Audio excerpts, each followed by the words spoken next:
Welcome back to the Scotti-BYTE channel, and this is Scott. So if you watch the channel frequently, you might know or you might not know that my main servers that I host my self-hosted applications are a pair of QNAP NASs. So most of the time I show the control of those through the command line. And today I wanted to focus on, for the QNAP users, how to use certain features on the QNAP command line. So the CLI on a QNAP NAS provides access to many capabilities that are not fully exposed on the web-based QTS desktop. The CLI is accessed via an SSH session or a secure shell session. Both SSH and SFTP can be enabled from the Network and File Services control panel in the QTS GUI, and here's where they are set, and we're going to do that during the demo. And then you hear from people all the time that use systems that are designed for the end user, basically appliances like a QNAP NAS, that SSH is dangerous. Well, QNAP even maintains that the use of the CLI through an SSH session is unsupported. So be careful. With great power comes great responsibility. And I might even take that a step further and say you don't truly own it until you void the warranty. So the SSH session allows for use of both Docker and Docker Compose commands, and you might not have known that. And the SSH session also allows for the use of the LXC command line to manage LXD containers. And QTS is a proprietary Linux, and there are several useful capabilities that you might want to access, but they're missing. So I'm going to show how to add the QNAP Club app repository by going to the QNAP App Center and add the QNAP Club custom Q package repository by clicking on the gear and then making an entry to add that to your system. And that will make the App Center have the capability of being able to add applications from the QNAP Club store. So the QNAP Club apps provide a lot of expanded capability over what you typically have on the QNAP.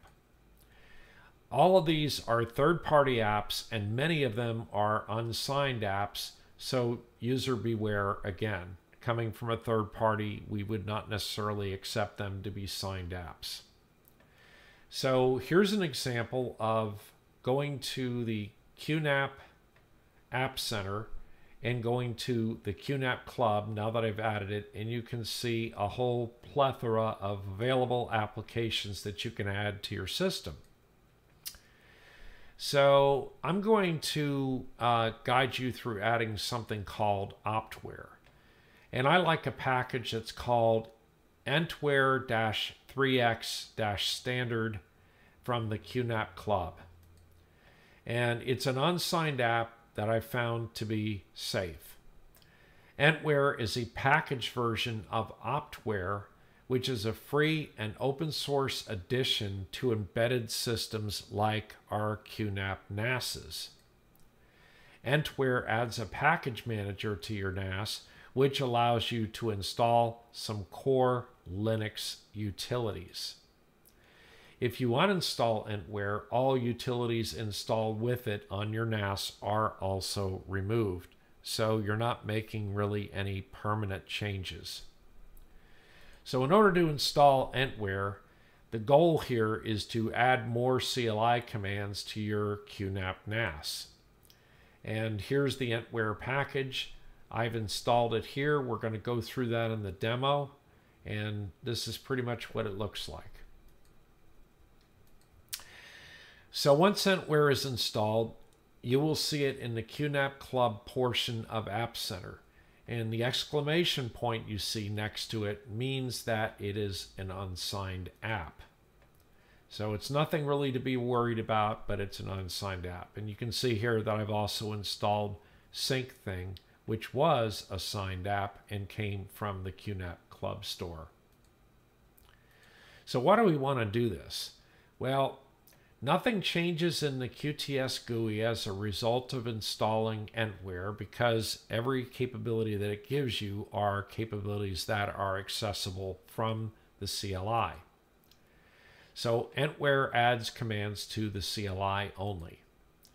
And we're going to use a software installer or package installer called opackage, which is the Entware package manager, to see which apps we can install and what they can do. We will install a couple of basic utilities like NetTools and Nano, which are missing from the standard CLI. And we will look at some basic environment variables and paths to understand where data is stored on your QNAP NAS and how you can navigate to those locations from the QNAP CLI. So let's go do this. Here I am signed into my lab QNAP NAS that I use for testing on the channel frequently, and you should sign in with an account that has admin privilege. Now I hope that you at this point in time have your QNAP Cloud access turned off to your NAS, because it's really found to be fairly unsafe. And in addition to that, any accounts that you have on your QNAP NAS should be set for two-factor authentication login for extra security. So let's go to the control panel, and from control panel we want to go to system, and from system we want to go to network and file services, and then we want to go to telnet and SSH. And over here we want to say allow SSH connection, and it says only administrators can log in remotely, and I'm going to leave it at the default of port 22, and then I'm going to enable SFTP as well. Once you've done those, if you made any changes, you're going to click apply. So we're going to test our SSH login by doing an SSH admin at and the name of my machine or the address. And again, you want to sign into the admin account to do these particular changes because of file ownership and also file protections. So here I go, connect into it. You'll end up with this console menu. It's kind of interesting because you can hit a 1 to see your network settings, and it'll show you your adapters and show you which ports things are connected to. You can also go look at your event logs from here. You can also activate or deactivate a license, app management, and other types of things. But we're going to go ahead and quit out of this menu with the Q. And then we're going to say, yes, I want to return to the shell prompt. So back over at the QTS desktop, if we click on the App Store or the App Center and open it up, you'll see that by default you have a whole bunch of apps that are in here. And of course you can click on My Apps and it'll tell you the apps you have installed on your particular QNAP NAS. But if we hit the gear in the upper right hand corner, which is the settings button, and go over to app repository, you're going to want to go ahead and add an app repository, and it will be like the one I have here. I've simply named it QNAP Club, and then the address is https://www.qnapclub.eu/en/repo.xml. So once you've done that, then you should have over in your left-hand margin here an option for QNAP Club.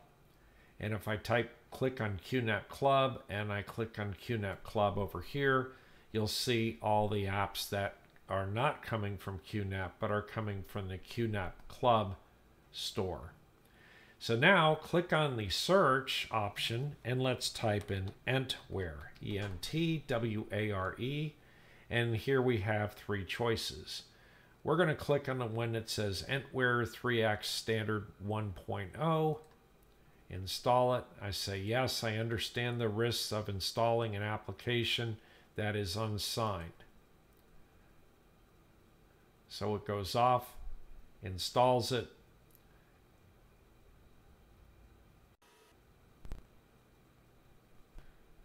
And once it's installed, you can see that there's an exclamation point next to it saying it is an unsigned app. And that's okay. So go ahead and click the open, and you can see that it just gives you information about Entware being an opware replacement, and it's just a basic description of the package. But Entware doesn't really do anything for us when we're up here at the GUI, so we're going to return to the command line. So now that Entware is installed, the first thing that we want to do is exit out and then log back in again, and the reason for that is to be able to get our paths updated. So the first thing we want to do after that is do an opkg update, and that'll go ahead and update the available packages list, and you could do an opkg list, and it will give you a list of all kinds of packages that we have the option to install. So the first package we're going to install is opkg install net-tools. And the next one we're going to install is opkg install nano. And then at the same time, let's go ahead and do an opkg install whereis. So we've installed 3 apps now. So if we say where is opkg as an example, it will tell us that the opkg package is in /share /cache dev1 underbar data dot /qpackage /entware /bin /o package. So it's handy to find where something is installed. If we do an ifconfig, we can now have the ifconfig command because we installed net-tools, and you can see here that we have a very nice listing of all of our devices, which looks a whole lot better than the IP-A listing. So very briefly here, my Bond 0 device is a bonded Ethernet device, or a aggregated connection between my first 2 Ethernet ports on the back of my QNAP NAS that I use as my main connection to my main network. And then this is a bridge connection that is more than likely one of my containers is using. Here's one for the Docker network. And then you should float down and you'll find Ethernet 1, Ethernet 0, Ethernet 1, Ethernet 2, Ethernet 3. And those are the 4 connections that are typically found on the back of most QNAP NASs. If you have a smaller unit, then you're probably only going to have 2 Ethernet adapters on the back, and you can of course install additional Ethernet adapters, so if they show up, they'll have other numbers as well. Here's a loopback connector. Here's a bridge connection for the old LXC containers in Container Station, and now everybody should be on LXD containers. So here's the bridge for the LXD containers. And then when you actually define adapters through network and virtual switch in the QTS desktop, you're defining QVS0, QVS1, QVS2, QVS3, and so on, depending upon how many virtual switches you have defined. And then here, because I've executed commands from the command prompt with LXD containers, as you've seen in my channel before, it's created me a QVS0.80, which means connect to VLAN 80, but connect to VLAN 80 through adapter 0. And then down here, you'll discover a whole bunch of VETH type adapters, and all these VETH adapters are virtual adapters, and you'll typically get one for every container you've created in LXD or in Docker. So just know that you can install some command line tools from the command prompt. I wouldn't encourage trying to install full applications here, because keep in mind that's what the Q packages are for, and that's also why we have Docker containers and LXD containers in Container Station, so we can have hosted apps that run at different addresses than your QNAP NAS does, and those can be exposed to end users. So the other thing is a very valuable command to have is this command get config, and what this does is it looks at your default volume mount point. Now this may be different for people, and that's why I show this get config command this way, and I'll put this in the show notes. In my case, and in most people's cases, this will return /share/cache dev1 data. So keep that in mind, and if we do an ls at our login prompt, you're only going to see a HTML file for the top level connection to the web browser. But if we cd over to root, cd / and do an ls, at the top level we can see there are a whole bunch of different file directories. And most of these are internal, and you're never going to see those from your QNAP NAS if you're looking at it from the QTS desktop perspective. But there are some things in here that you might want to be looking at. And if you cd into the /share directory, this is the location where File Station has all of its files. So if we do an ls here, you have all sorts of different directories, and the reason we did the command up here to find out where your default link was for your default file mapping, you can see that it's cache dev1 underbar data. So now if we do an ls, you can see that all of these things are things that should be familiar from your File Station. So there's a homes directory that everybody will have. I've created an additional one called multimedia. I think public is a default. QVR, the QNAP network video recorder creates a bunch of them. I think you get a web directory. I've got a backup directory. And the containers directory is a directory that was there, and I've added a bunch of things to it where I store my container information too. So here I've opened a Nemo file manager, and if I go to sftp://172.16.1.57, this will go ahead and prompt me for a username and a password to log into this particular NAS over here. And so I'm going to give it the admin username and the admin password. And in this case, I'm going to tell it to remember forever because this is my secure desktop machine and it connects. So here we have a set of directories, and this is really looking at the root level of the QNAP NAS. You can see the bin, the dev, and everything else that we just looked at. Now we can go to the share directory, and since I know that my default file root that we found through the command up here, get config for my default file volume map happens to be cache dev1. If I click on cache dev1, there I am at that particular level. And down here we had navigated to the container folder, and if I navigate to the container folder here, you can see it. So even without having any file sharing enabled, Linux SFTP, and also on Windows you can get an SFTP client. If you've turned on SFTP, you'll be able to navigate to these same locations with a GUI in addition to using the command line prompt.